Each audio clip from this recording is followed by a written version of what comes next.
Okay, so now we will start today's session. So a very good morning to you, sir, and all the participants of on this short-term training program sorry on this 1 week online short-term training program on emerging nanoscale devices, circuits, and its application.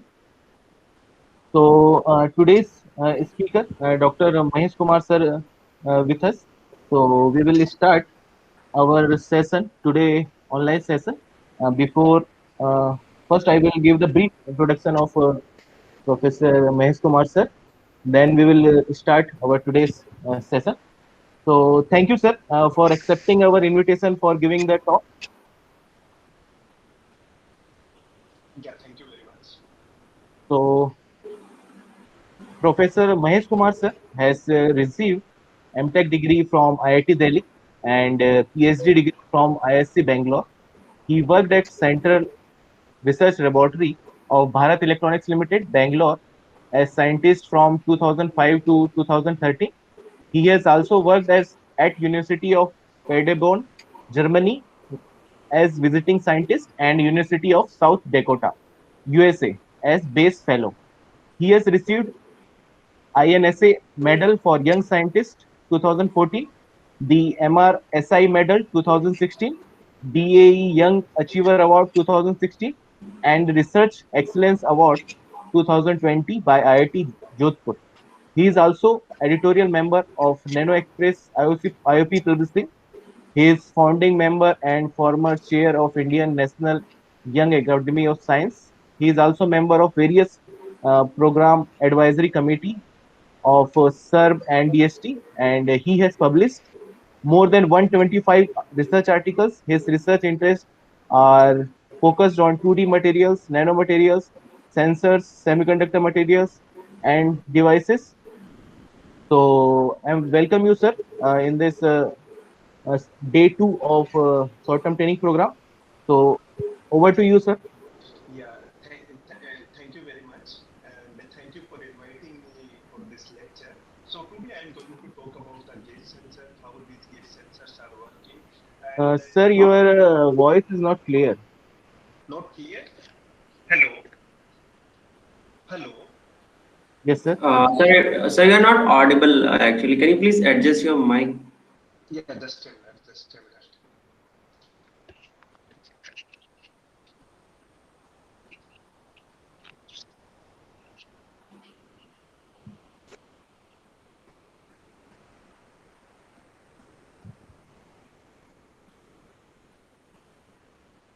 Can you hear me now? Yes, Yes, yes, sir. yes, sir. Now We it's can hear clear. you clearly. Yeah. Okay, okay, okay. I think some okay.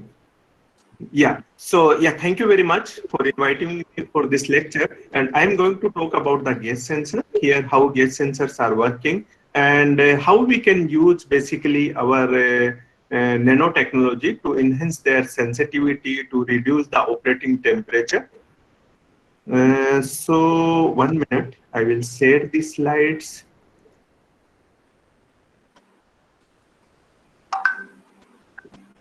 Can you see the slides? Yes, sir. We can see. Yes, sir. Okay, okay, thank you.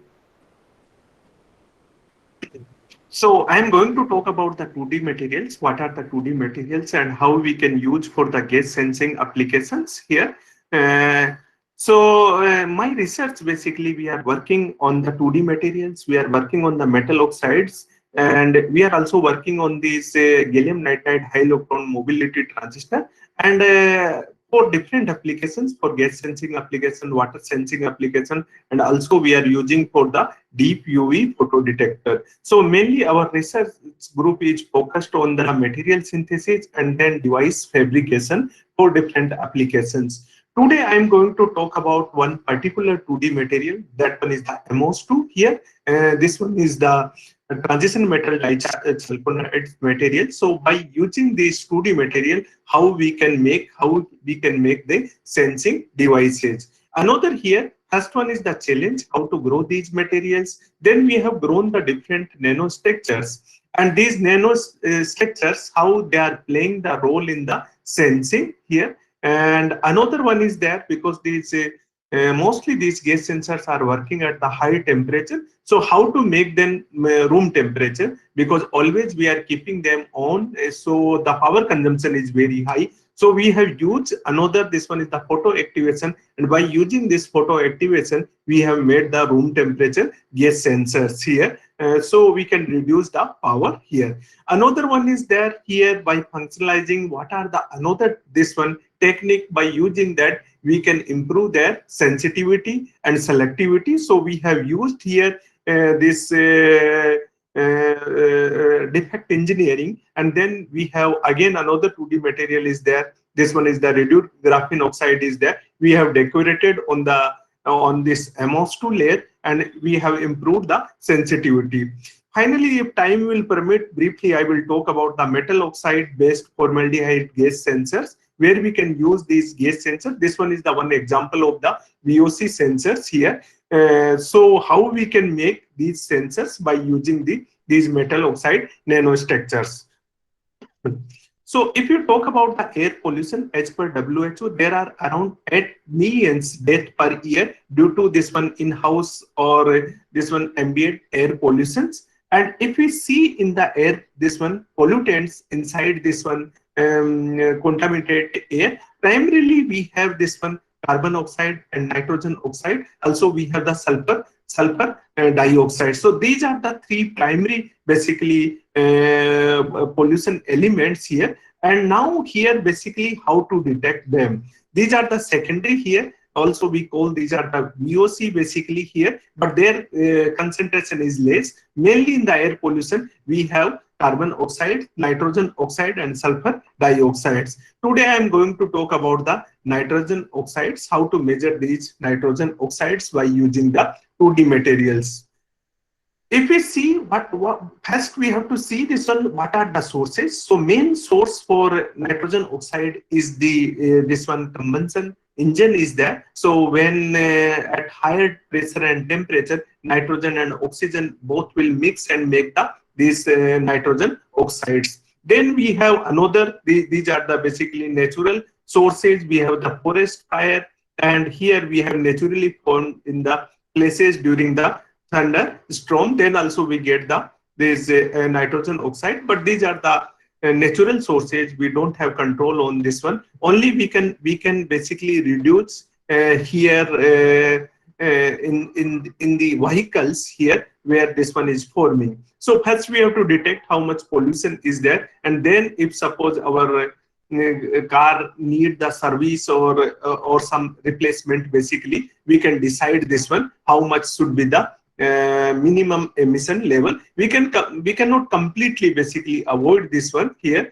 but again we can see, okay, this level is very high here. Now, why we have to measure the nitrogen oxide? One thing is that this one is toxic in high concentration, and when we inhale in the high concentration, there are different type of the disease. This one caused by because of this high concentration of nitrogen oxides.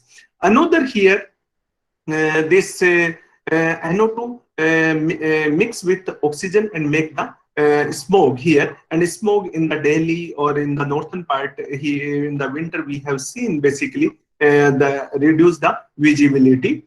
Third is there here NO2 again react with the water molecules and make the acid rains, and because of this acid rain here there are different effects on the environment because in the lake also here pH level start increasing because of these acid rains. So this one is the harmful this one to forest as chemical in the soil damage the trees here, again for the bridge and many buildings. Basically when acid rain here, acid react with these marbles or metals and corrode them here.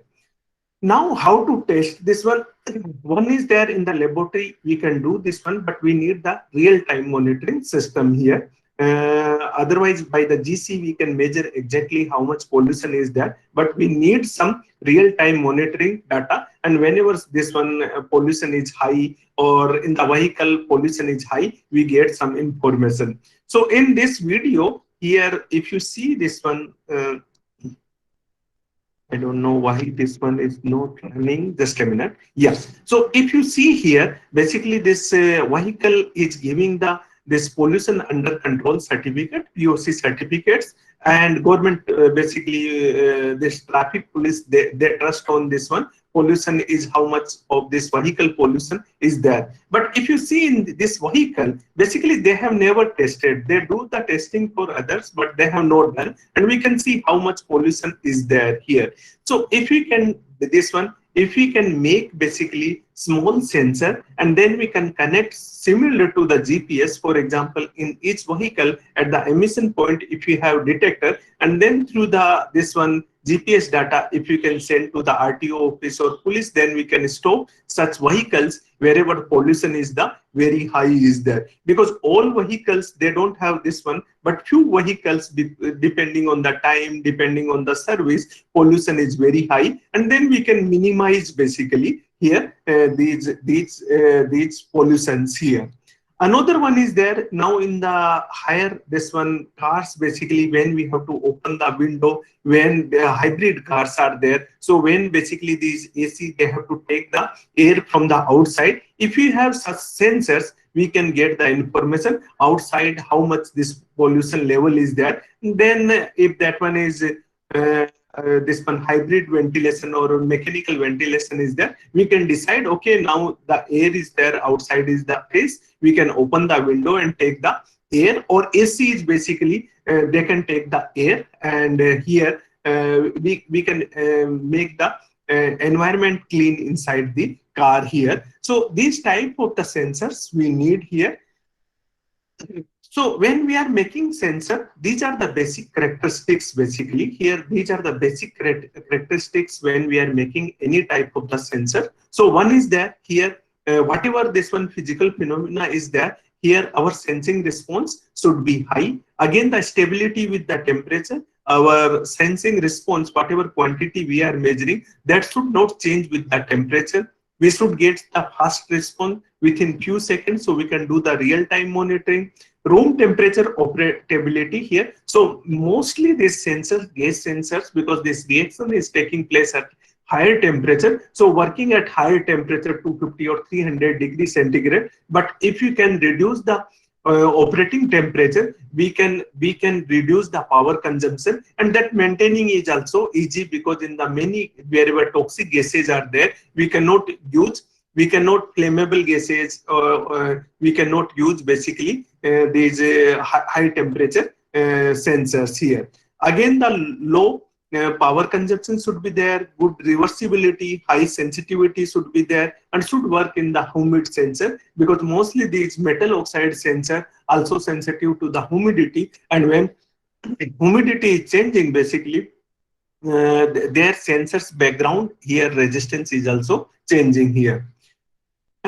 So primarily this one here, these metal oxides are used for the gas sensing application, not only for the nitrogen oxide, for other gases also, for hydrogen, carbon oxide, this one. So many gases, this one, metal oxides are used. So first here, this one gas sensor was fabricated basically in 1960s by the this one Nagoyachi Teguchi in Japan here, and after that one revolution came and different type of the materials were explored, zinc oxide, titanium, this one oxide, when this tungsten oxide, tin oxide. So there are the this one different type of the metal oxides they have used for to make these gas sensors. We can use, one is there, we can use in the form of the bulk here, another we can make the thin film here. So in this case we can make the two electrode, and now this one is the heating element is there, and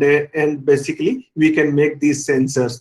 Another here we can make the thin film nanostructure. We can use this one, and when we are using the nanostructure here, the operating temperature as compared to the bulk material is less. Another here in this case, basically our device dimension is small, so we have to heat the small area. So sorry, so in that case power consumption is there, that one is the less is there.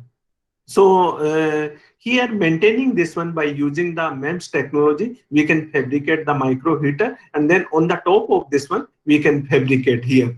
But these materials are having some drawback. One is the relatively low sensitivity and selectivity is there of these metal oxide. Second one is the sensitive to environmental factors. As I said, mostly these metal oxides, they also affected by the humidity here. Another here, the drawback of this one is their operating temperature. For example, in the bulb, operating temperature is above the this one 250 degrees centigrade, and if you are using nanomaterials or very thin film, then operating temperature is the 150 is there. So power consumption is there. This one is also very high. So can we use these 2D materials for these sensors here? And what are the advantages by using these 2D materials for the sensors here? So we are going to discuss. So before this one, briefly, I would like to describe this one, how these sensors are working. I think I am audible. Am I audible? Yes, sir. You are audible. Okay, okay. So how these gas sensors are working, this one, what is the working phenomena is there? So we can explain by using the PN junction. By all of you have studied this one, the PN junction. What is the PN junction is there? What is the diode is there? So in the P-type semiconductor, if you see the Fermi level, this one is close to the valence band, and here is the intrinsic. This one Fermi level EI is there, and now here Fermi level position is depending on the doping, how much doping is there here. So if you are increasing basically doping here, P-type doping is there, Fermi level will move towards the valence band. If N-type doping is there, then Fermi level move towards the N-type here. This one is the Fermi level position is there here. Now depending on the material, for example, if you are using zinc oxide or some other material, silicon if you are using, if you dope with the boron or column 3 elements, our semiconductor is the P-type. If we dope with the column 5 element, then here semiconductor is the N-type. So here in the column 5, for example, arsenic is having the 5 electron in the outer shell. So 4 electron will bound with the silicon and one is the additional electron. Because of this one here, we have high concentration of the electron. Now, if we join these two semiconductors, what will happen? Our diode will form here. But if you talk about the carriers here, so here we have the majority carriers are holes. Here majority carriers are the electron. Now, because of the this concentration gradient, what will happen? Holes will move from P-type to N-type, and electrons will move from N-type to P-type. So if we join here, now here we have the free electron, here we have the free holes. So at T equal to 0, in N-type semiconductor, we have the this one free electrons, here we have the free holes. Now with time, what will happen? This electron will diffuse basically from N-type to P-type, and holes will diffuse from P-type to N-type here. So this diffusion will start here.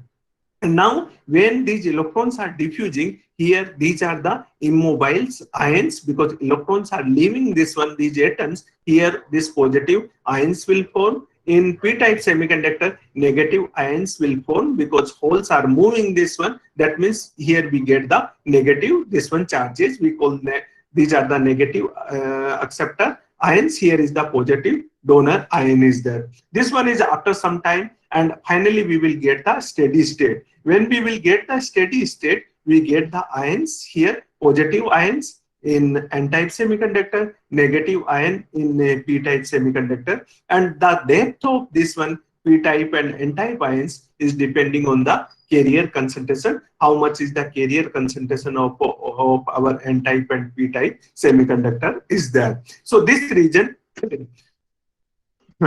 sorry, this region we call the depletion region, because these carriers are depleted here. So now the further this one diffusion is not possible, because here one electric field is formed this one, and this electric field will oppose this further diffusion of electron from N-type to P-type and holes from P-type to N-type. So I think this is concept is clear. how this diode is formed, we can use same concept to explain these metal oxide semiconductors, how these metal oxide semiconductors are working here. So in this case, we are taking the contact here. One contact we are taking, one contact we are taking here from the n-type, and one contact we are taking the p-type semiconductor. And now, depending on the biasing here, if you are applying the forward bias, again these carriers will move from n to p, and holes will move from p to n, and some current conduction will take place. If reverse bias is there, again this depletion region will increase and current conduction is less here. So depending on the, basically depending on the bias, we will get the current.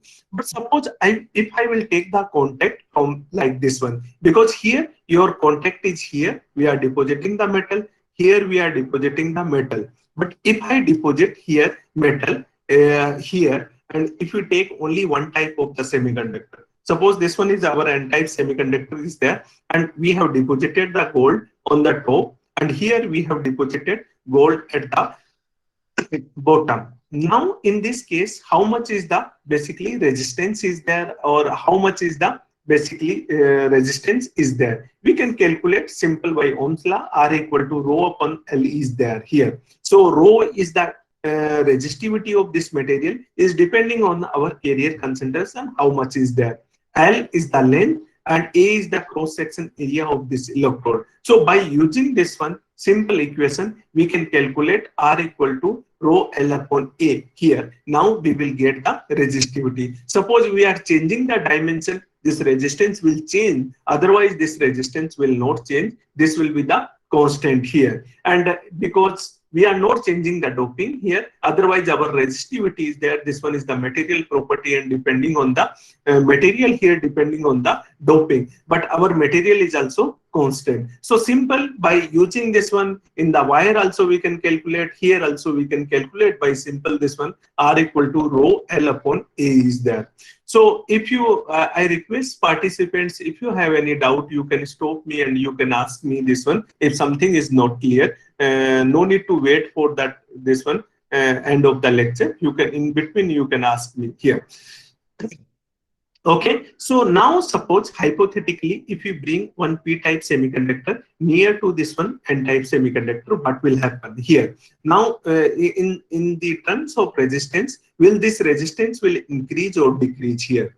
Okay, when we are bringing near to this one. So if you bring near to this one here, some p-type semiconductor, we know these ions will form here, because this one is the p-type semiconductor. Here, these are the positive charges, these are the negative charges, and these charges are immobile here. These charges cannot move. Here we have the negative charge, but these are the ions. These ions cannot move in the solid. Only free electrons and holes can move here. That means here in this region, we don't have the free electron.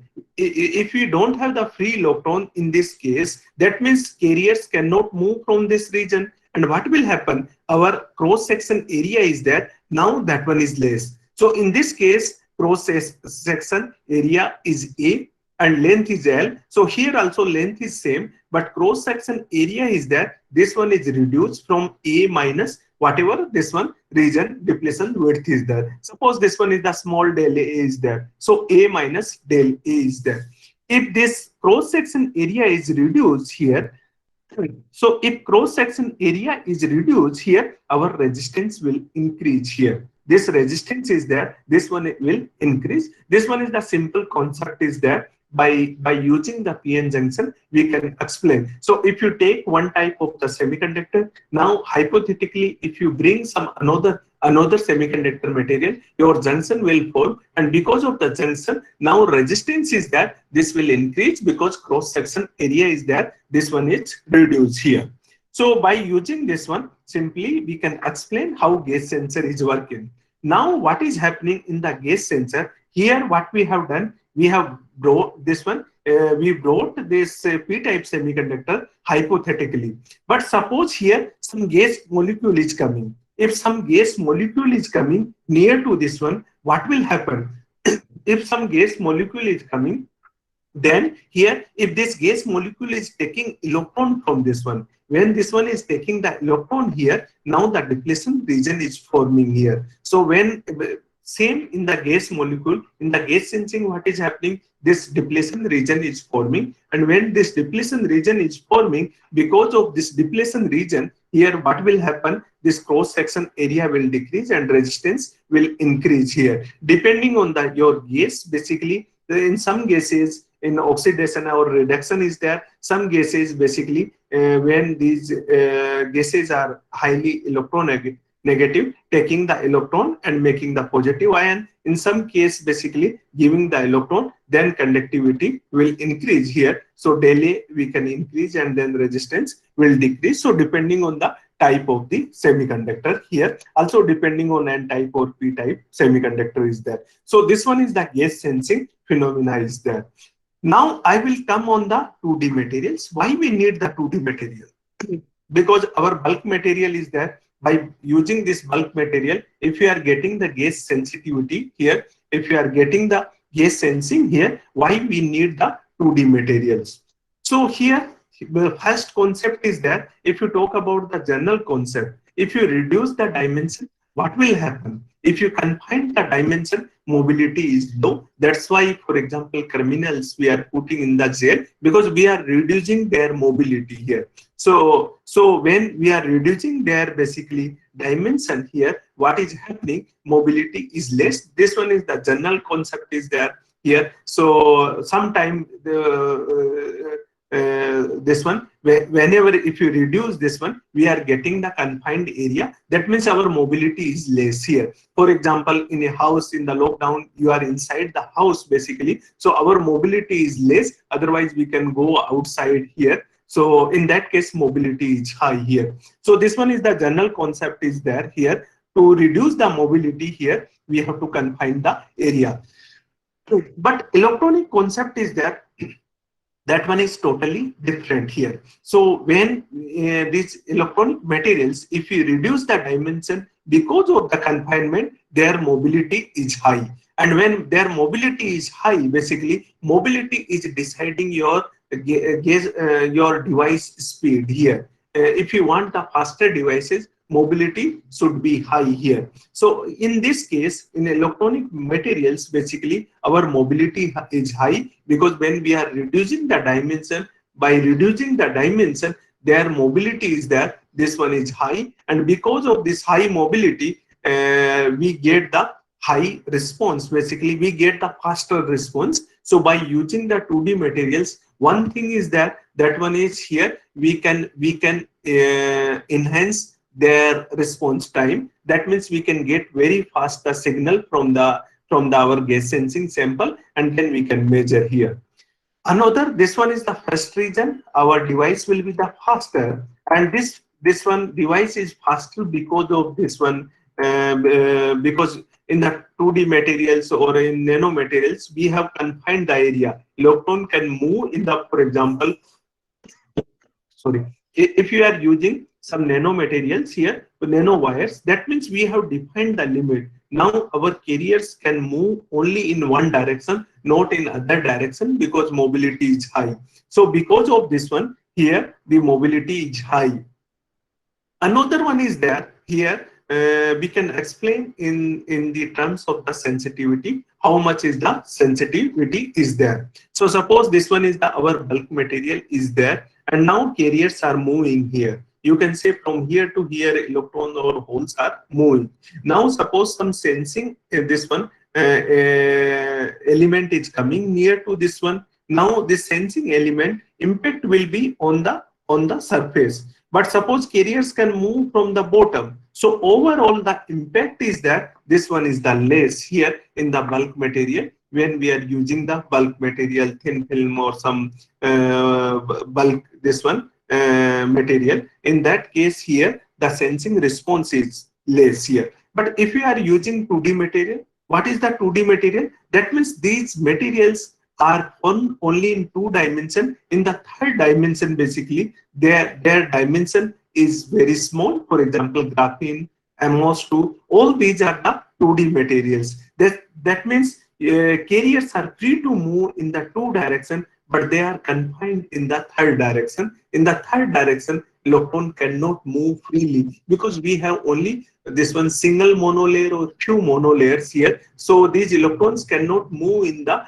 z direction. They can move only in x and y direction. So if we have only this one here, only one layer, and something is coming here, for example, this sensing element is coming. Now this impact will be very high. Suppose this element is stopping. This element is stopping. This atom is not allowing to transfer whatever quantity we are measuring. What will happen as compared to this one? Suppose this one is stopping this one. Now carriers can move from the bottom layer. But in this case here in the 2D materials, we don't have the this one bottom atoms because we have the single layer, and now the carriers can move through only in this layer. So we are stopping this one, this chain here. You can see here we are stopping when this change, whatever quantity we are measuring, we are expecting this one change, this one response we call sensing response, or change in the that measurable quantity will be high, whatever quantity we are measuring here. Suppose in this case we are measuring the resistance or current flow here. In many other sensors we are measuring the this one other parameters, but whatever parameter is there, that will be higher in the 2D materials. So this one is the second reason. If you can replace our basically bulk material by the 2D materials, here sensing response will be high. And there are this one different type of the sensing basically materials: graphene, HBN, MOS2, WSE2. There are different type of these one sensing materials. So we thought first we have done the this one in the literature. This one researcher, they have used 2D material. Why they have not used this one? So we found this one graphene. This one was used. This one in 2007 they have done the sensing. This one measurements. And here there are two drawbacks basically. One is there because this one not selective without surface modification. Basically this sensor is not selective. This one is sensing ammonia, NO2, H2O, CO. And another here is that basically this recovery is not incomplete. If you see this one, once we can use this sensor, but we cannot use the multiple time. And suppose if you want to do the real time this one sensing, we want to get the this one continuous data. That is not possible by using this graphene material here. This was published in the Nature Material in 2007. And, here the sensing behavior of these 2D materials here. But here this one we cannot recovery time. If you see that one is the very high is there, so we cannot use for the continuous. Another one is there here. This one is not selective here. So we thought, can we use another 2D materials? This one MOS2, and these other 2D materials we call transition metal dichalconides. Mainly these were this one researcher, they were looking for the this one transistor application. So we thought, can we use for the application? Am I audible? Yes, sir. Okay, okay, thank you. So we thought, can we use these materials for the gas sensing applications here? So MOS2, if you see the structure, this one is the layered structure is there, and this exists in two phases. One is the semiconducting phase, another one is the metallic phase is there. And for gas sensing application, we need the semiconducting phase, not metallic phase here, because in the metallic phase, this depletion region is not forming, or there because already carriers are very high in the metal. So if you add few carriers, then also their carrier concentration will not change overall, because here we want to measure this one overall how much change is there in the carrier concentration or in the current, because in the metal current is very high, and now if small change is there, that also we cannot measure here. And if you see the another properties, band gap here is around 1.2 for the bulk material. Indirect band gap semiconductor is there, but again depending on the number of layers here, suppose if you are using single monolayer, then band gap is 1.9 electron volt is there, depending on the number of monolayers here.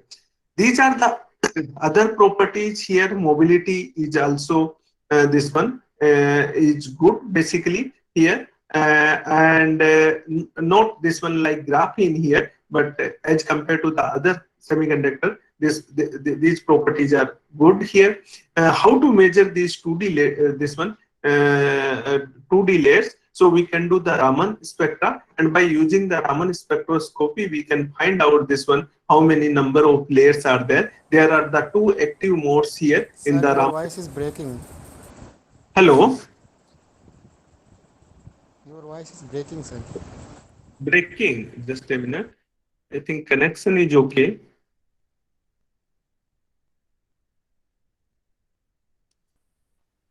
Sir, you are perfectly audible. I think I will request Team Vadhya to check your internet connection because I can clearly like. So your voice is audible, sir. Okay, Okay, Okay, Mike. Yes, sir. thank you. Yeah. thank you. Thank Let me you. check with my connection. Okay. Okay, thank you. I think now I'm okay. Yes, sir. Okay. So by using the this one is spectroscopy, we can find out this one how many number of layers are there. Another way is there by using the STM or AFM also. We can find out by the TM also. We can see how many this one number of monolayers are there. But this one is the basically powerful tool is there to get the layers information. Now, how to basically grow these layers here? How to grow these basically mono layers or few layers here? Suppose if you buy today also 100 gram of MOS2, the cost is there if you buy from Sigma Aldrich or this one some other company, cost is around 5,000 rupees. You will get the 100 gram MOS2. But if you buy here 1 centimeter by 1 centimeter MOS2 mono layer, here only one sample, if you buy this one here single monolayer, the cost is around 50,000 rupees is there. Now if you can convert this one, if you just this bulk material, because this 100 gram is the bulk material, if you can separate all the layers basically here, the cost here, if you calculate the cost here, this will come around 1 billion rupees here. So how to make from 5,000 rupees to 1 billion rupees just by separating these layers here? Okay, so that means here the fabrication, this process is there, that one is the very complicated is there, that is not easy here. And to fabricate this one, we have used the here chemical vapor deposition. In our laboratory we have this 3-zone thermal chemical vapor deposition system. And how we have grown here, you can see this one, we have created initially the vacuum, and then we have taken in the boat here, we have used for MOS2, we have used the MO3 and sulfur here. This one is the sulfur is there here, and then these two basically zones we have kept at the different temperature. You can see in this table the growth parameters, how are these growth parameters here. You can see this one here. So we have kept, for example, these, because this temperature, flow rate, we have optimized this one, and depending on basically these parameters, we can grow the different nanostructures. We have grown the horizontally aligned MOS2 here. We have grown the vertically aligned MOS2. Also, we have grown the nanowire and other structures. So here you can see if growth temperature is low and argon flow. Argon is the carrier gas here, because this sulfur should reach on the sample here. And this sulfur, how to reach? We are using argon. So through the argon, here, this third zone, we are heating at 180 degrees centigrade. When we are heating this one, this solid sulfur is converted into the vapor, and through this argon gas, this one is transported from sulfur boat to the this MO3 boat here. And this MO3 here is evaporated at different temperature at 50 degree and 1000 degrees centigrade. So when we have heated at this temperature, now on the sample, this one is forming here, MOS2 is forming. And flow rate we have kept in one case in the horizontally aligned low flow rate, here is the high flow rate is there here. And then we have characterized these samples here. So in the SEM here, we got this one, one sample at low temperature and low flow rate, we got the horizontally aligned here sample. But when flow is high and temperature is high, we got the vertically aligned layers You can see here in this one, these are the vertically aligned. Also, these material, because by using the electron microscopy, we can see the surface here on the substrate, how this growth is taking place here. But again, we have to characterize this one. We have to characterize by, we have to see the crystal structure. Is this grown material is MO2 or MO3? Because we have used the precursor MO3 here. So by XRD here we have confirmed this one. This grown material is the MOS2 is there. And if you see here, flakes are lying on the substrate here vertical. So by XRD also we can confirm here. You can see the 002 peak is there in horizontally aligned is dominating, but 100 is dominating in the vertically aligned because flakes are now vertical. Again, by using this Raman spectroscopy, we have confirmed this one horizontally aligned. Here is this one. We got the E2G and A1G peak, and ratio you can see, because this ratio is also depending how your basically flake is there. This one is horizontal and this one is the vertical aligned. Next, what we have done, we have studied this one here, how this orientation is affecting the gas sensing properties. So we have taken here, you can see this one is the horizontally aligned. We have made this one electrode. We have deposited chrome and gold, because gold addition is not good. Initially we have done the gold, but gold addition is not good with MOS2. So around 10 nanometer we have deposited the chrome, and then we have deposited the gold, and the spacing between the electrode is around 100 micron is there here between both electrode. This one is the vertically aligned, this one is the horizontally aligned, and then we have done the sensing measurements here. So if you see here, the temperature is there. This one is in the mega ohm here. In the vertically aligned, this one is higher. In the horizontally aligned is less. And if you see with the temperature in the semiconductor, if we increase the temperature, resistance will decrease. And same behavior we have observed in these MOS2 samples. Then we have done the sensing. We have done the sensing at different temperature.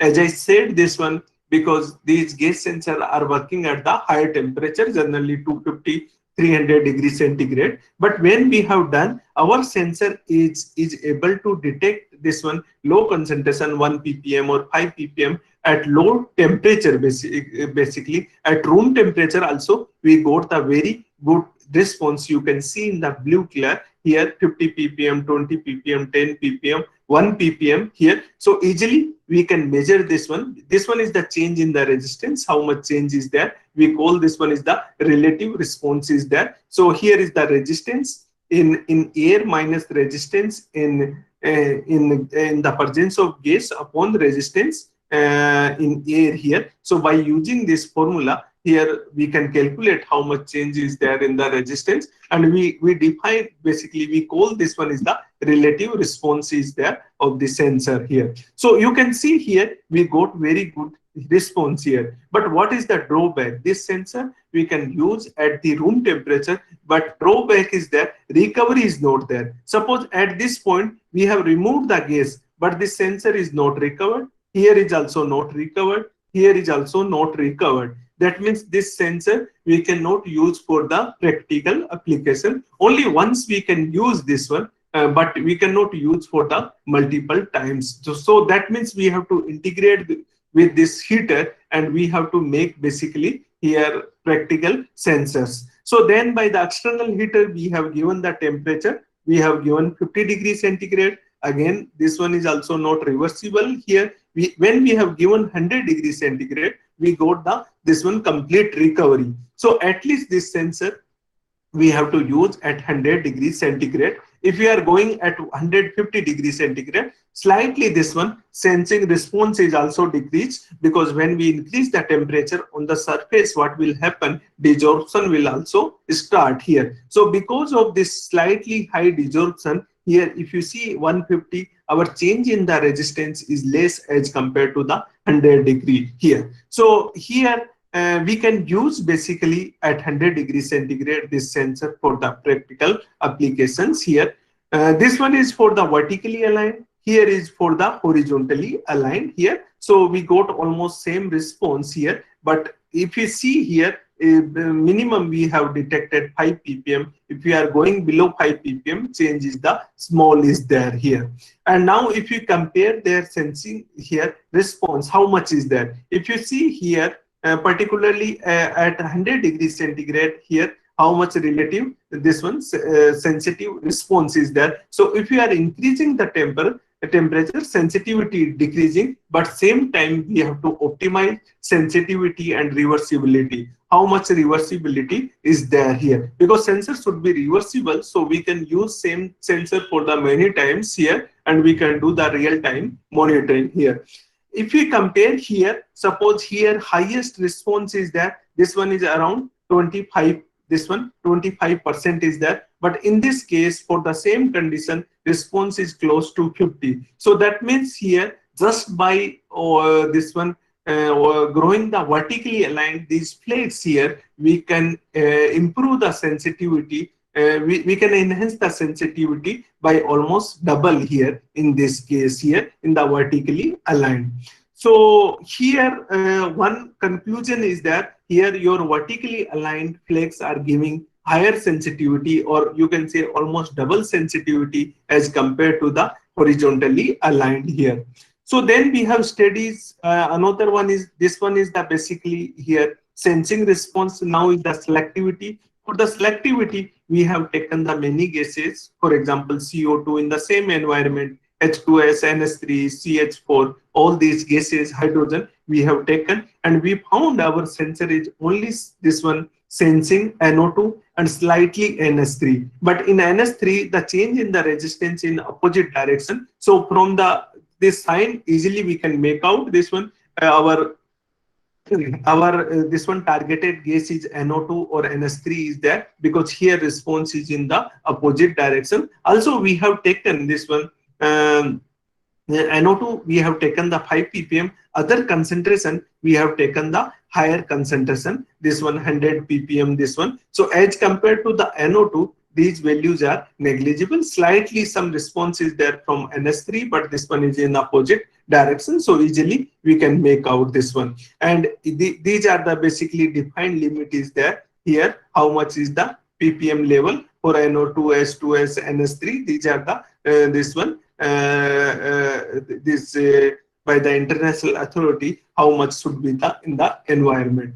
Now the question comes, why this vertically aligned flex are giving higher responsibility and horizontally aligned these layers are giving almost half sensing response as compared to the this one vertically aligned? So this one is the simple. In the vertically aligned, flex are here, you can see flex are vertically aligned. That means gas can interact in this side, also this gas can interact in opposite side also. So that means one gas molecule is taking electron from here, another one is taking from the another side of the flex here. That means two electrons taking together. But in this case, another side is there, this one is on the substrate here. So electron here exchange is happening only on the surface, not basically not this one from the another side of the flex, because another side is lying on the substrate here. Because of this one here, our gas sensor vertically aligned flex are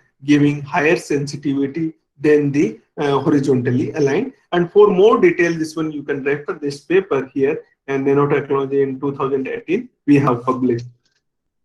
Next here, this one is the horizontal aligned versus vertically aligned.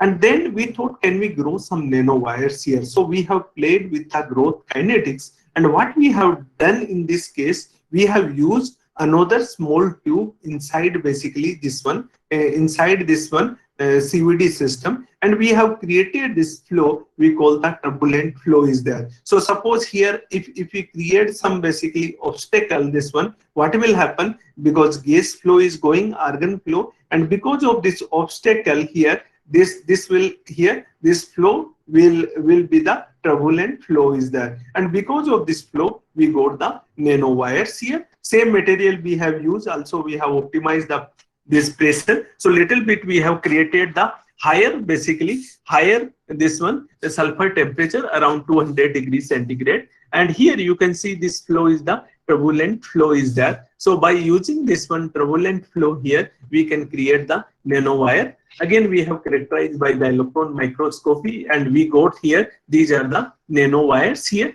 and you can see very nice nanowire networks. And we have this one, their structural properties we have characterized by the X-ray diffraction and by Raman spectroscopy, and we got the E2 and A1G peak here.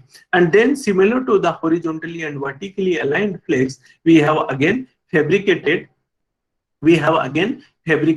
these sensors here by making the same distance around 100 micron between the electrodes. And then we have created basically these sensors here, and we have measured at room temperature at 60 degree and 120 degree centigrade here.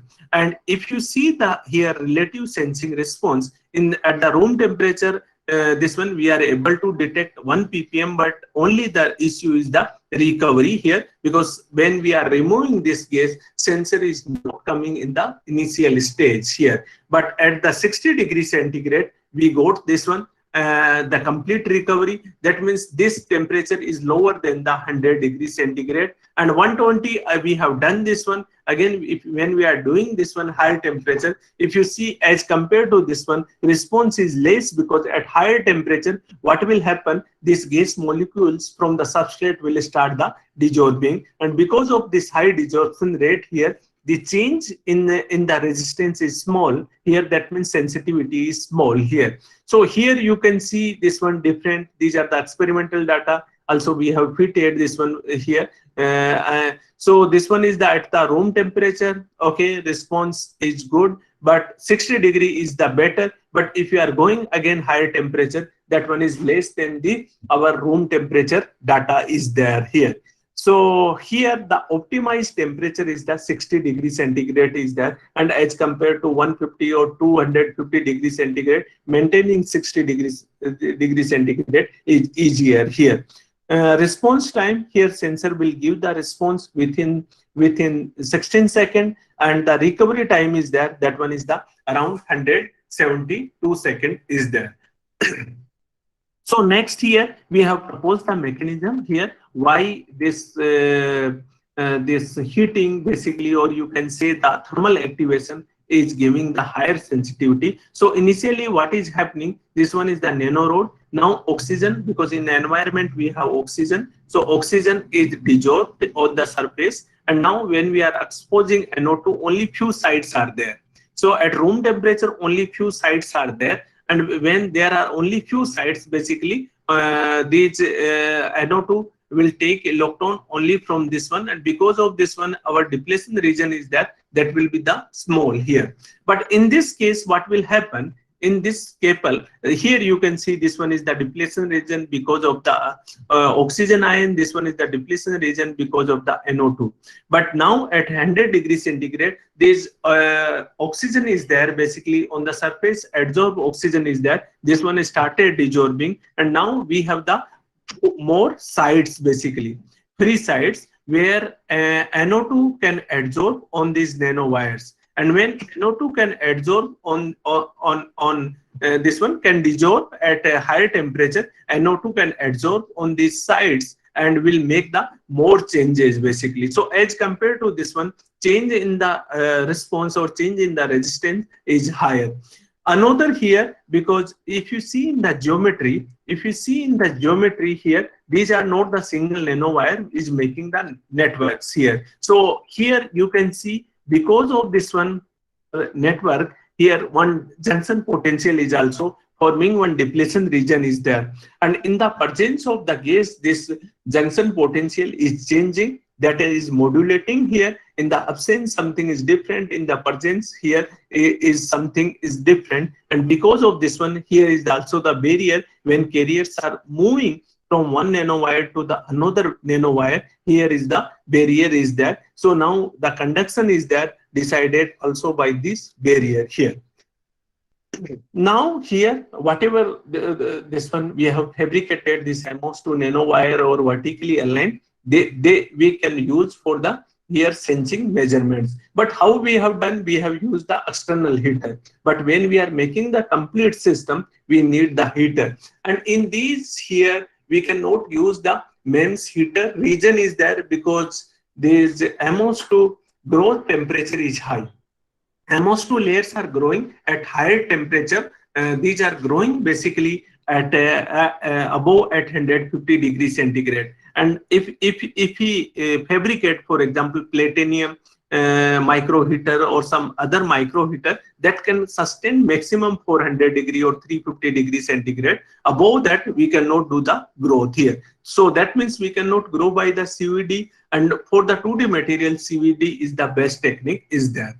So we thought, can we give this energy in the form of the photons here? So we have used one UV LED around this one LED is 30 milliwatt LED is there, and then we have kept this one near to the sample and did the sensing. So one thing is there here, when we are shining UV LED, this material is absorbing. So as a photo detector, basically we got the higher current. You can see this current is changing from this value to this value when we are shining UV LED here. So you can say initially MOS2 is there, now some depletion region is forming, and when we are shining this one here, this depletion region is there, or you can say basically oxygen is absorbing. Because of this oxygen, we got some depletion region. So in the presence of this UV light here, our resistance is there because current is increased. So we have the less current is there. You can see depending on the power also, we have used 0.3, 0.6, 1.22, this one milliwatt here. So this power is depending on the how much basically our intensity is there here, how much is the intensity is there here. So we have grown for this sample, we have grown some horizontally aligned flakes here. You can see this one is the electron microscopy image is there, Raman spectroscopy also by the AFM. We have seen this one, how much is the height of these flakes is there. So we got around 3 nanometer. That means we have grown the core this one monolayers here. So we have the core layers of MOS2 on these flakes here. So next here, we have done the sensing measurements here. We have done at the room temperature, as already we have discussed this one. At the room temperature, what is happening? Recovery is not complete. When we are giving 100 degrees centigrade, we got the this one complete recovery. Also response is also good. But under the UV, when we have done at the room temperature. So under the UV, we are doing at the room temperature. Now this gallium nitride technology is matured.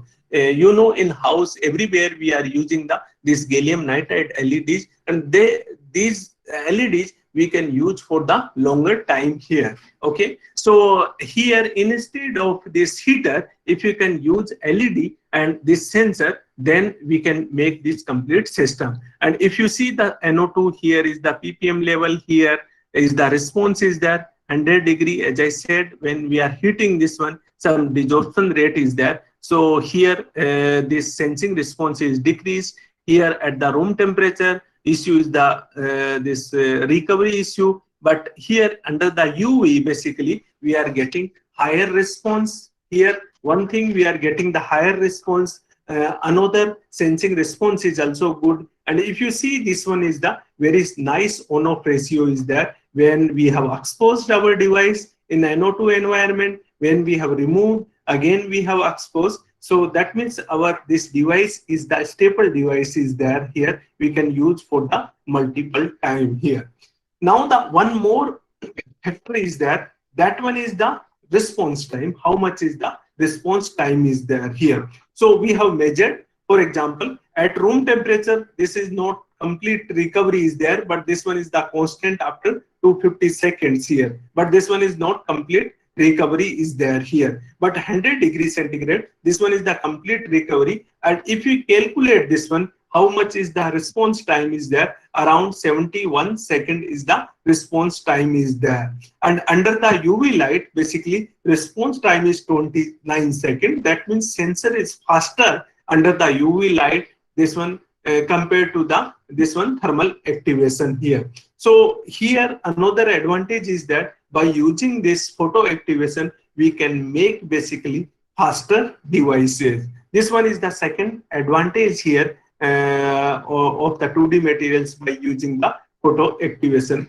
We have used the concentration NO2, NS3, this one here high concentration, and we found this one is highly selective to the this one NO2, and small change is there. This one is the absolute value is there. Otherwise, here change in the resistance is in the opposite direction is there. Then we have proposed the mechanism here under the UV light, basically why we are getting the higher sensitivity. So what is happening from the atmosphere? If you see here, this one is the at room temperature. From the atmosphere, oxygen is absorbed, and now here when we are exposing NO2, few basically here NO2 molecules are adsorbed and making the basically some depletion region is there. In the temperature, basically here this one this oxygen will convert into the oxygen ions or will dissolve from the substrate, and what will happen here, now we have more sites basically, so more this depletion region will form. In the third case, when we are using UV, this one is completely this depletion region is formed. So this one is the depletion region by oxygen ions. Here you can see this green is the depletion region by the NO2 ions. So in this case here, the depletion region is there, that one is the higher is there here. So because of this UV activation, this oxygen is converted into the oxygen ions, and now when NO2 is going basically is absorbing on the surface here. Any question? Am I audible perfectly? Anyone is Yes, sir. having? Yes, sir. You are audible. If any participant have any questions, so they can ask. Yes, if anyone is having any question, you can ask. Otherwise, I will continue. If something is not clear, you can ask me.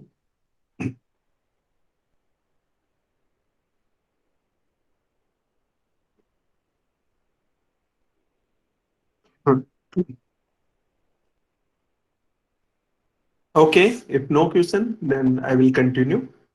So another here, I would like to discuss basically defect engineering. By using the defect engineering, how we can improve the sensitivity. So this one is the MOS2. Here, what we have done basically, generally in the semiconductor materials, defects are not preferred. Basically, they create this one issues in semiconductor industry, and defects are basically avoided. Otherwise, this device performance will degrade here. But in the sensors, we can take the advantage of these defects and we can improve the sensing response. So suppose here, this one is the our MOS2 material is there. We have annealed. When we have annealed at 600 degrees centigrade, what will happen? Some sulfur ions will start basically evaporating from the MOS2, and we get the vacancies, because when we are heating, sulfur atoms will come out and we get the vacancies here. Now on these vacancies, what we have done, we have taken the another 2D materials. This one is the reduced graphene oxide is there, and we have draw casted basically on the MOS2. We have decorated on MOS2. When we have decorated basically between MOS2 and RGO, this bond is forming here, and when this bond is forming, basically we got the higher sensitivity. How we got the higher sensitivity? So these are our vertically aligned flakes that we have grown. So you can see these are the vertically aligned. We have decorated then with graphene oxide, and in the ADEX you can see basically this carbon is uniformly wherever basically this RGO is there, at those points basically wherever RGO is there, on those points what is happening basically on those points here is showing this blue color is there. So you can see in the sample here graphene oxide is uniformly decorated. Again, we have done the TEM and we have confirmed where is the MOS2. This flake is the MOS2. Here is the RGO. This one is the again this HRTM image is there. So we can find out RGO and TEM this one. And again, this one is the elemental analysis is there. Here is the moly, the sulfur is there. This one is the carbon is there. So we can find out basically where is the graphene oxide is there here. In this case, again, vacancies are created or not created. How to confirm this one? So we have used the MOS2 XPS is the powerful technique to detect the basically these vacancy. You can see here we got these peaks corresponding to the moly. Here we have moly plus 4 here, 5 by 2 here plus 4, 3D 5 by 2, and this one is the 3 by 2 is there. In another case, we have put the RGO. Again, we have done, and in this case, what we have done, we have created the sulfur vacancy. So we got one, this one, moly 6 plus also position, and here we got this one is the sulfur peak is there. So this here, moly 6 plus is indicating this one basically there are the defects because this peak is corresponding to the defect. So when sulfur is coming, basically what is happening when sulfur is coming, because initially they are sharing the electron, and now here this moly is there, this position will get here 6 plus here. Otherwise this in the other samples this peak is not appeared here. So this is indicating that here sample basically is the here moly 6 plus is there. That means vacancies are there. Again the sulfur, here is the sulfur, this one we can get how much sulfur is there. In the Raman spectroscopy also, here if you see we have get the some shifting in the peak here with this one RGO when we have deposited on sulfur or in vacancy created the sulfur. So what is happening here, this RGO is helping basically absorbing the NO2, but same time here depending on the bonding, what type of the bonding is there. So on the sulfur, this one is making the weak van der Waals forces, but when vacancy is created, here this bond is there, this one is the covalent bond is there, and when this covalent bond is there, basically here now because of the vacancy, this MOS2 material is converted from N type to P-type semiconductor, and because of this one, again we have made the this contact here. We have made the contact, and then we have made the contact and did the sensing response here. So you can see this one is the chrome gold deposited, and then we have done the sensing response here. So what is happening? If you remember in the previous case, change in the relative response was positive, but here is negative because this material is converted from N type to P type because this vacancies, because of this vacancies here, now we have the holes are majority carrier, and this one we can see in this plot also. Here, for example, MOS2 is N type here. Again, this one is the RGO MOS2. This one is also the positive. This one is the sulfur vacancy MOS2 here. And when RGO, the sulfur vacancy is there, this one is converted from P type to N type because vacancy is also this one. But when this bonding is happening here, now here holes are created. And because of these holes, now we get this material is the P type material is there. And we have done the here relative response. This we have used the different this one, how much amount also we have to use. We have used the 10 milligram, 5 milligram, 15 milligram. So here highest we got at the 10 milligram of RGO. This one is the here high. This one is the optimized concentration is that we can decorate our samples here. So by decorating this one optimized here, we get the basically highest, this one, we get the highest relative response. Also, we have tested in the different gases, and from the different gases here, we found basically how much is the basically, how much is the selectivity. So this is the highly selective towards the basically NO2, and other gases we got the very small response is there. Now what is happening, this sensing mechanism we have proposed, this one also published in IEEE Sensors Journal. So in this case what is happening here, for example, this one is the 2D materials here, and now here vacancies are created and RGO is decorated. So these electrons are basically jumping from MOS2 to RGO and creating the p-type material here, and now the conduction is taking place through these whole transport whole layers here. So when these electrons are transferred here from MOS2 to RGO here, these here bottom layer is forming the whole transport layer here, and now the conduction is taking place through the holes, and now when gas is coming, now the change is in the opposite direction, because in the p-type semiconductor, when we are taking the electron here, there this change this whole concentration will increase, but in n-type, when we are taking the electron, basically will reduce here. So this one is changing in opposite direction. So by using this defect engineering, also we can improve, basically we can improve the sensing response here, how much sensing response is there here. Also our material is converted from N type to P type.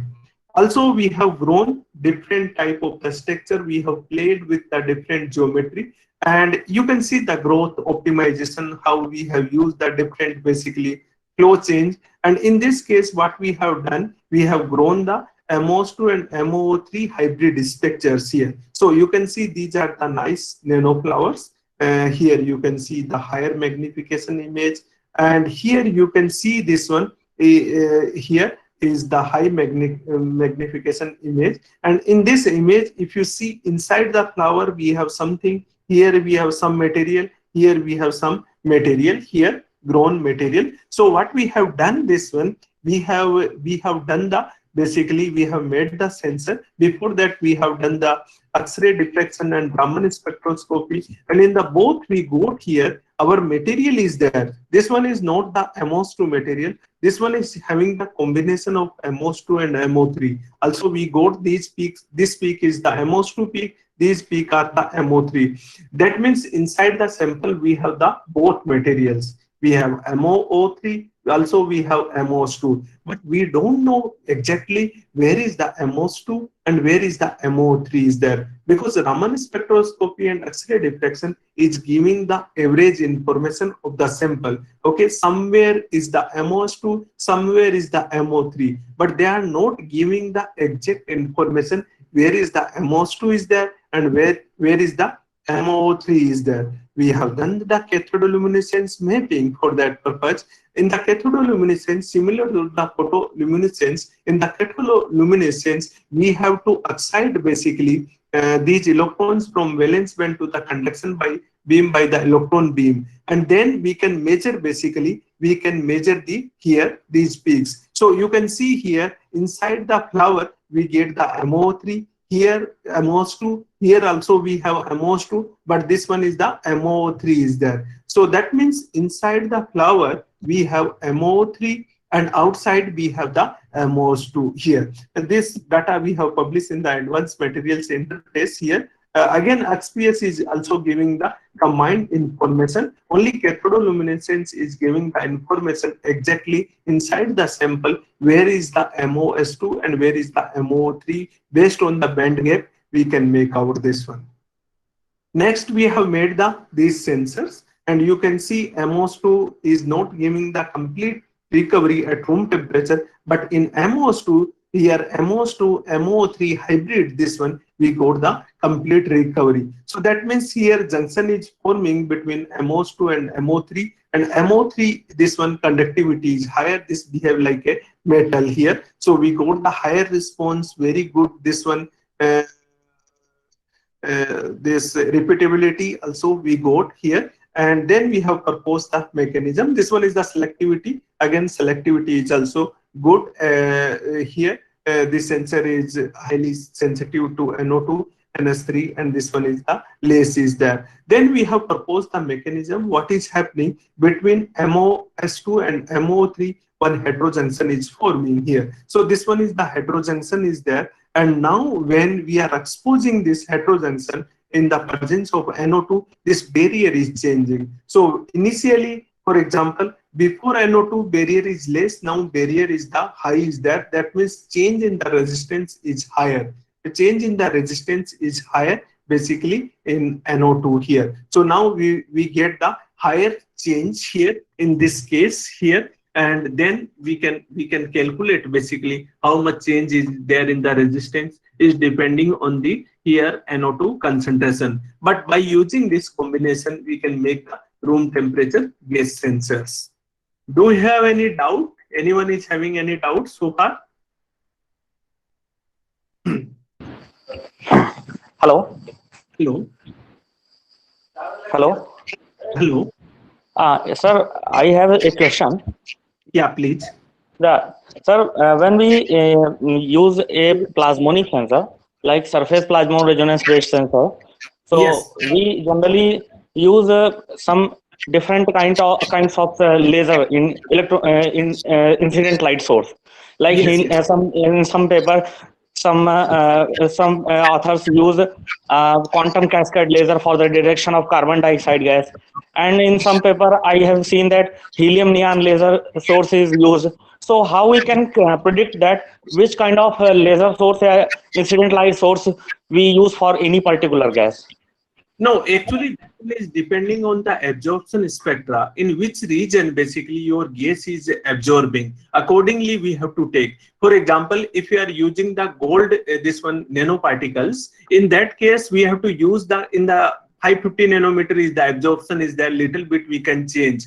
Accordingly, when we are, for example, CO2, you said for CO2 absorption, this one, we have to see in the which range absorption is there, because CO2 will not absorb this light for the complete this one the range. Some particular wavelength is there. I don't remember that wavelength, but you said that one is here in your this cascade laser is there. So we have to select first broadly. We have to measure the absorption spectra of that particular gas, and then we have to choose basically these laser lights.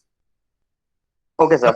And sir, one So, question I have also, sir. yes, Sir, in most of the paper, as you also told that MOS2 is used in the gas sensing application, and some other authors are also used the one heterostructure of 2D and TMD materials, like yes, the heterostructure of graphene and MOS2. And yes, they said that the band gap is absent in the graphene, but MOS2 have the tunable band gap with the yes. thickness dependent. So, what is the advantage of 2D and TMD heterostructures for the gas Okay. sensing applications, sir? Yeah, so what is happening basically in the 2D materials, you are getting your gas sensing, basically surface you are getting. Now on the, as I said, this one, when we are using the graphene, what is happening, one junction is, there also one junction is forming. As I have showed in the previous slide, if you see in this slide, what is happening here, when this one is the MOS2, here is the decorated with RGO or graphene, the graphene, whatever material is there. Now here electron transfer is taking place, and here one junction region is forming. Now this junction region is changing in the presence of gas. When this change is changing, here the current is changing. Basically, MOS2 current is depending on the basically here how electron transfer is taking place. Is it clear? Yes, sir. Yes, sir. Okay, so in our previous slide to understand more here in the initially one I have showed in the, yeah, I have showed this one. If you see here, this depletion region is formed by the gas here. Now we are making basically by decorating this 2D materials here, we are making small teeny junctions. Okay, so you can say these are the active, this one sites where these targeted gas can absorb more. And when this gas will absorb more, overall your change in the resistance will be high. Okay, so your this graphene is providing more sites here. Okay, more active sites where this targeted gas can absorb. It's clear? Yes, sir. Yes, sir. Okay. Any other question? Sir, If anyone one last question from my side also. Uh, Sir, like any plasmonic sensor, which detects the shift in the SPR angle. Yes. like surface plasmon resonance I am talking about. If we Okay. detect the shift in the SPR angle, which Yes. takes place when the concentration or temperature or humidity of any particular gas from its reference value get changed. Yes. So, sir, how can we predict that what is the refractive index of any particular gas at the different condition from its reference value? How we can detect it, sir? No, that in each sensor, because sensors are blind, they will not give what is coming. Initially, we have to calibrate, and then we have to make the data basically one our this library, and then this sensor will take from the library. Okay, so Okay, sir. That means there is any particular formula which is already in the existing yes, to first, calculate. yeah, first we have to calibrate. For example, your friends by your voice also they can identify. Okay, you are this one. If they will call you this one, you can identify, or you can recognize your students or teachers this one. How you can recognize? Because you have some database. Okay. Okay, sir. Okay, Okay, okay. first time you will not recognize, but after some time you are making the friends. That means you are making some library in your brain. Similarly, in the sensors, we have to calibrate also in the standard gases. Okay, and then we have to make the this one library. Okay, whatever, if this resistance value or this reflection, this shift is coming, my material is this one. Okay, thank you very much, sir. Okay, thank you. Any other question?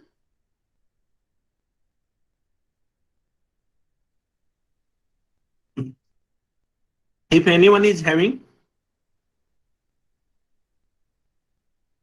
If no, then briefly I will talk about the formaldehyde sensors, how these formaldehyde sensors are working and where we can use this one.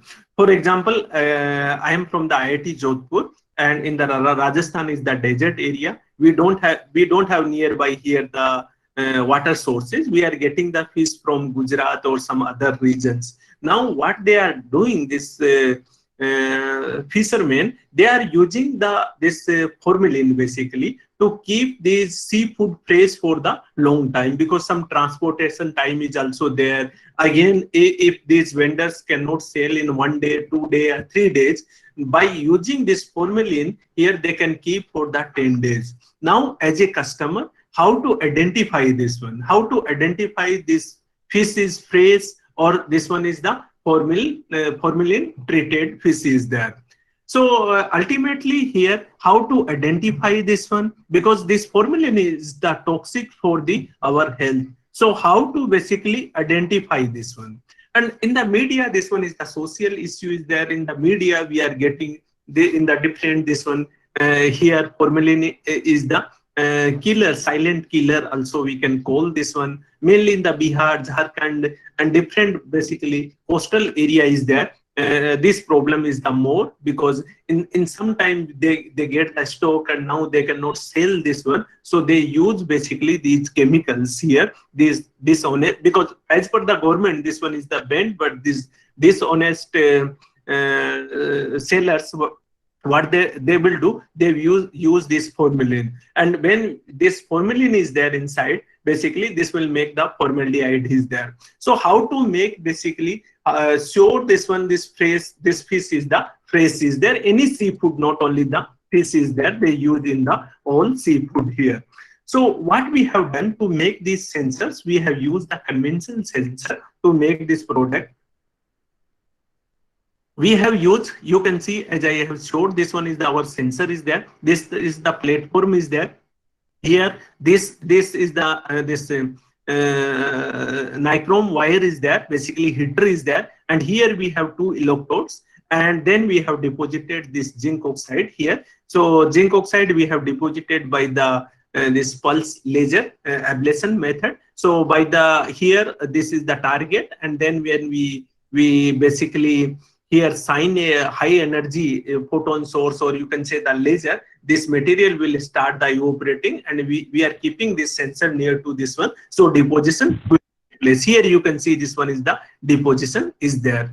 Now here one is the heater. We have to supply some constant voltage and then we have to heat because this sensor is working at the higher temperature because we have used the metal oxide, zinc oxide we have used.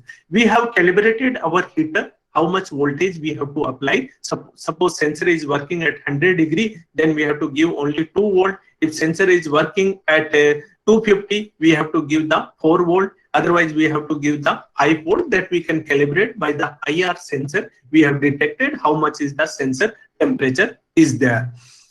So we have deposited this one zinc oxide by the pulse laser ablation method, and you can see these are the very nice nano networks here. These are the you can say nanodots, and these are very nicely this one arranged. So conduction is through these nanodots, and in the X-ray diffraction also we confirm this one their structures.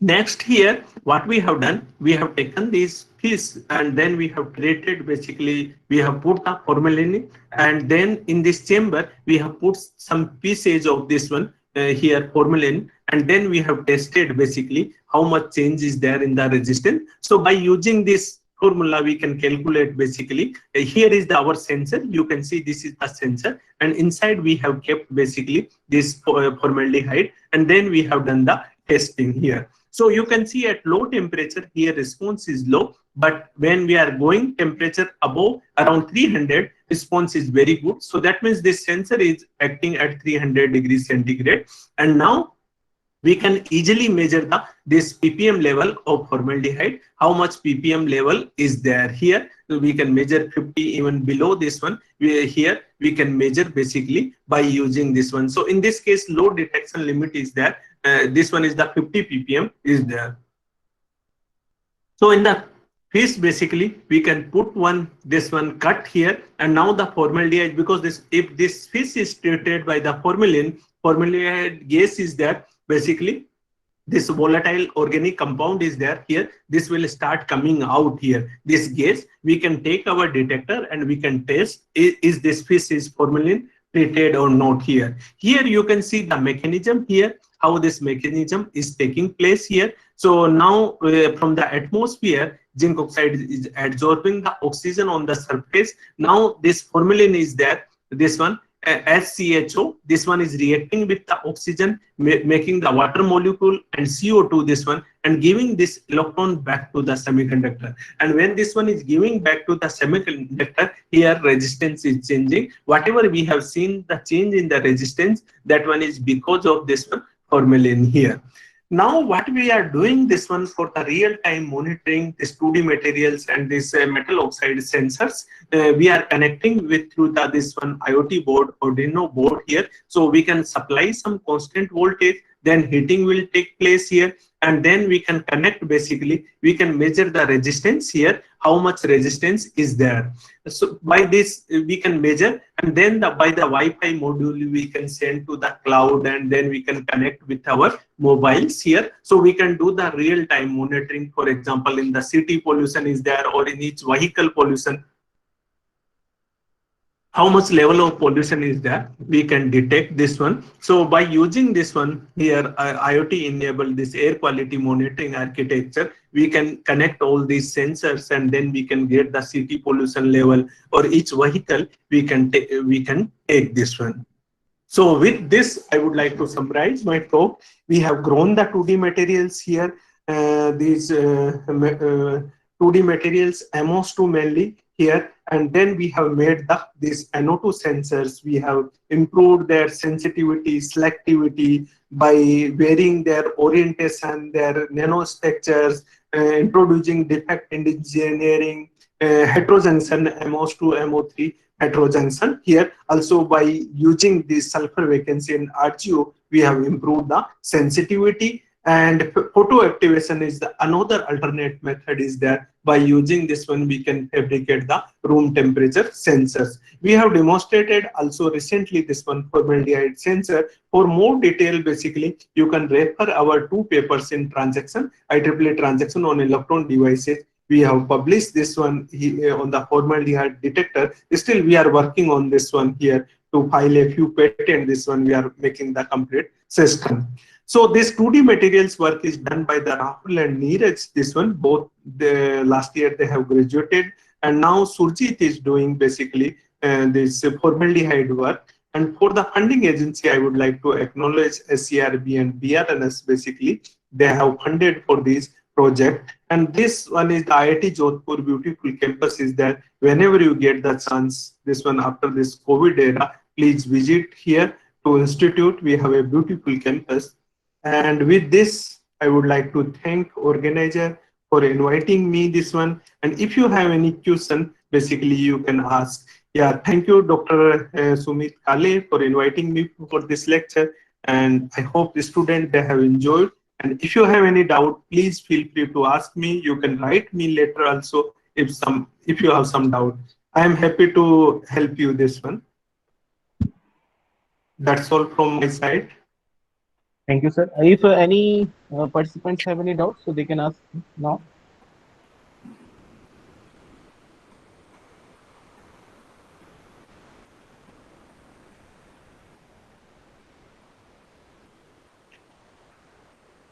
Yeah, they can write me later also if anyone is having If doubt. you can also write to sir for Eh, clearing your doubts.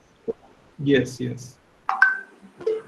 What is the application of zirconium nanoparticles? Zirconium nanoparticles, these are the metal nanoparticles. What is the full question? Just a minute, I have to see. Zirconium, these are the, sir, where I can write. You can write on my email ID, mkumar at the rate of this one at the rate of iitj.ac.in, or you can search in the Google Mahesh Kumar IIT Jodhpur. You will get my this one profile. Then you Thank can you, sir. write. Yeah. So what is the application of zirconium nanoparticles? You can use. You are talking about the zirconium oxide or only for zirconium? Sir, I am asking about both zirconium and zirconium oxide both. What are the No, application of both these? zirconium oxide mainly this one is used. One is for the this one dielectric material because zirconium Okay. the dielectric material is there. Zirconium, I don't remember exactly the application because this one the metal is there. So where we can use no, I don't know basically. Okay, so this one is the metal is there. Metal nanoparticles, I think we can use in the sensor also, but mainly in the optical sensors. We can make the plasmonic, but I am not sure. Sir, I saw its application on internet that we can use zirconium for the treatment of water in the industrial areas. Yes, yes, that we can do Yes, basically. sir. Yeah, yeah, that we can remove basically some these impurities from the metal. Yes. Okay, sir. Thank you, sir. Yeah, yeah, they are using basically this one, zirconium. Zirconium oxide they are using mainly. Yes, sir. In which condition we choose metal nanoparticles and nano thin films we are using, for example, to making the contact gold or this one aluminum, chromium. That so we are using in the form of the thin films. Nanoparticles we are using for one thing is there.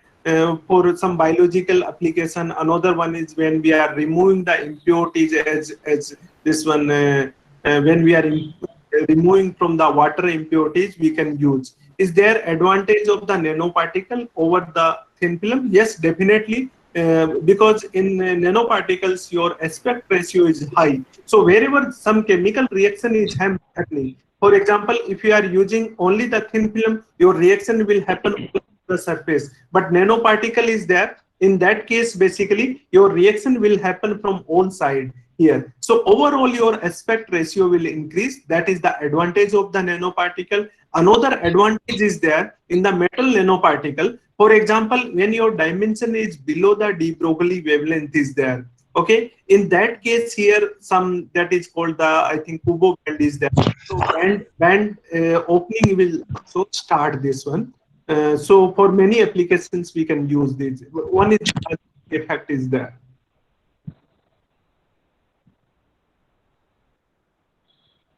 So Akash, Do you have this one doubt or clear this one? Yes, sir. I have learned a lot of valuable information from your intern. Thank you very much to provide a very useful talk to us, sir. I have no doubt furthermore, sir. Okay, thank you. So, Okay, so some anyone have any doubt? air purification. Yeah, air purification basically this graphene and many materials are used for the CO2 absorption also. This one, there are many nano materials they are using basically to absorb the CO2. Then they can convert also in the fuel methane. So this research is going on in the TFIR and JNC. This one TFIR one Professor Vivek is there. He is working mainly on these air purification. He is making some nano tree, and these trees can address you. Okay, so now if also anyone have any doubt, so you can also uh, ask there. Otherwise, we will conclude this session now.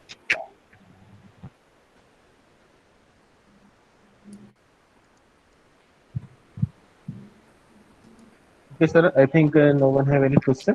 So thank you, sir.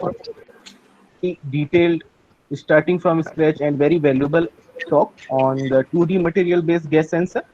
The major key points of your talk are what is the need of gas sensor, how the gases, mainly the nitrogen oxide effect on human and environment, and how this is harmful.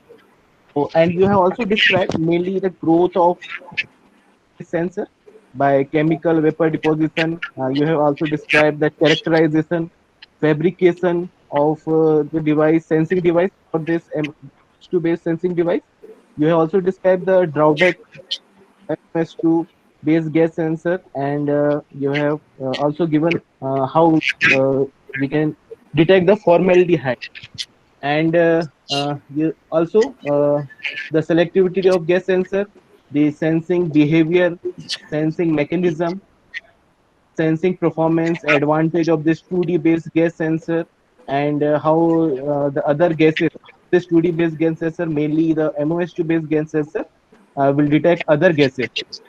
Definitely, the participants get benefited from this session, and this very effective. You have described all the things, issues, challenges, the basics, everything about this, which will be helpful for the participant if they want to do their research on this area, and for their understanding also about the gas sensor. Thank you, sir, for your time. Yeah, yeah, thank you very much. And as I said, this one in the formaldehyde detector, this one is our local issue is there. Because if you go in the Europe or USA, they will not mix this one. They will follow that strictly. So we have to work also on our societal issues, this one, to make some detection system. They will not come here, this one, and make this formaldehyde sensor. But we need for our seafood, our security purpose. So thank you very much, everyone. And thank you Dr. Sumit for inviting me. So thank you very much. Thank Yeah. thank you all the participants who have attended this session.